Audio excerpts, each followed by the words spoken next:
The chairperson of the IFP in KwaZulu-Natal, that's Thami Ntuli, has just briefed the media ahead of the party's upcoming manifesto launch in that province. Ntuli also happens to be the IFP's premier candidate. Let's get you a sense of what came out of this. Bring in our reporter, Nonhlakanipho Magwaza, who's been watching developments for us. Nonhlakanipho, the IFP, of course, known as a major player in KwaZulu-Natal. What did the chair have to say? Good morning, Ayanda, and good morning to the viewers at home. Yes, we did just sit for a media briefing for the IFP media briefing here at Durban. He touched briefly about the upcoming provincial manifesto that will focus mainly on events or things that will fix the province and basically things that are a hindrance to the province currently. And he also did touch on what happened at KwaZulu-Natal and is also reiterated his call for bringing peace to the province ahead of the 2024 elections on May 29th. But he is here with me now, the premier candidate and also chairperson of the province, Mr. Thami Ntuli. He will be telling us more about basically what he said here earlier on. Mr. Ntuli, you did mention that we will be having a manifesto, provincial manifesto. Just briefly, what exactly can we expect on that manifesto on the 7th of April? Well, as the IFP in the province of KwaZulu-Natal will be presenting the practical solutions to the problems that are facing the people of KwaZulu-Natal. You'll recall that we have an experience of governing at a provincial level with three premiers during the new democratic dispensation, Dr. Mdlalose, Dr. Ngubane, and Dr. Mtshali. And we are governing also in a number of municipalities in the province of KwaZulu-Natal. So then we will be presenting solutions which are informed by what we have done and by what we are doing, and by, in particular, the legacy of Prince Magwaza Buthelezi. Because when we talk about the infrastructure investment in the province of KwaZulu-Natal, you must know that you will be tapping from the work that Umntwana did for the people of KwaZulu-Natal, which are the schools, more than 6,000 classrooms, the colleges of education, universities, even the factories and industries in different areas, including Ithala Bank. So the IFP has the credible experience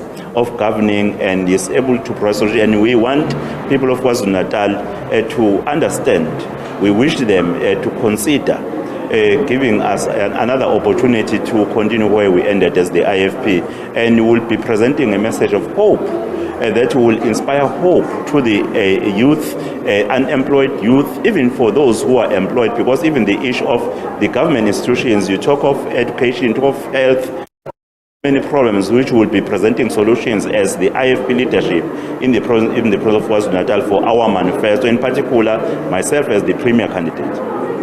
Mr. Ntuli did also mention peace, that you want peace, reiterated your call for peace in the province following what happened at KwaZulu-Natal. Are there any talks between the IFP and the ANC to foster peace relations?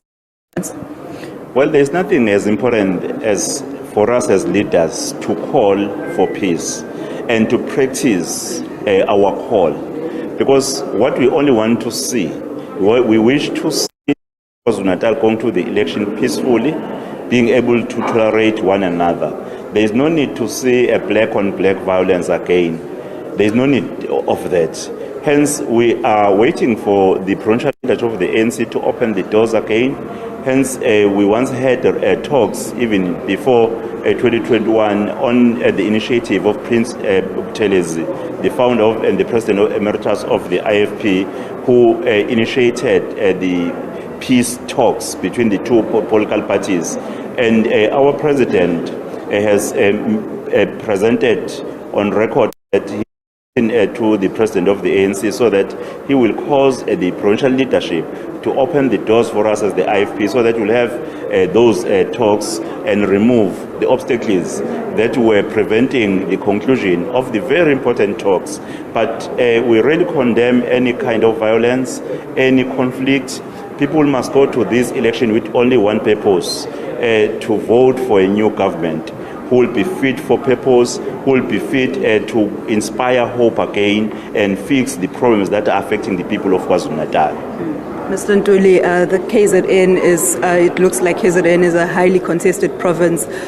So far, all the parties are gunning for KZN, with the MK party now emerging and you can see from the by-elections that we just recently had, it came out second from the IFP in Pongolo and other areas. Going forward with the upcoming elections, if there was a need for a coalition, would you consider a coalition with either party, the MK or the EFF? Well, as the IFP, we are grateful for the people of KwaZulu-Natal who are showing massive support to the IFP in all the by-elections. You can think of the South, Ward 11, Zwabantu, Ward 99 here in eThekwini, and the recent ANC wards that were ushered to the IFP in Newcastle and in other areas.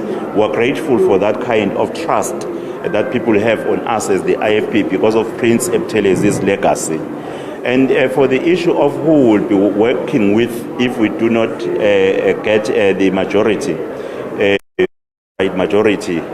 well, the IFP will consider that at the right time, but I can assure you that in terms of the principle, there are principles that we cannot compromise: clean governance, leading integrity, ensuring that we are servant leaders, we deliver services to the people.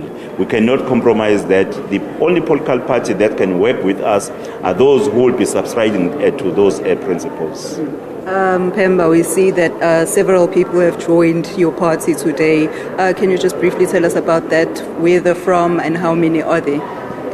We are also grateful as the IFP, really, that each and every time when we go to communities, we have new members who keep on joining us as the IFP. Even today, leaders from the National Freedom Party, from ABC and EFF joined us.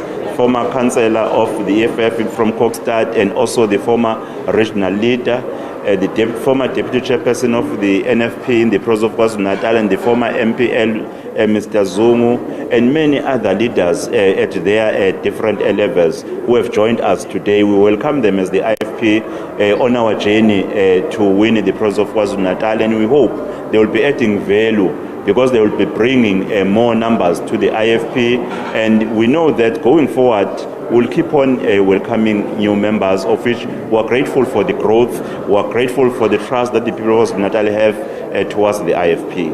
Thank you so much, sir. Thank you. That was a provincial chairperson and a premier candidate for KZN, just briefly telling us about their upcoming manifesto, saying that they will focus more on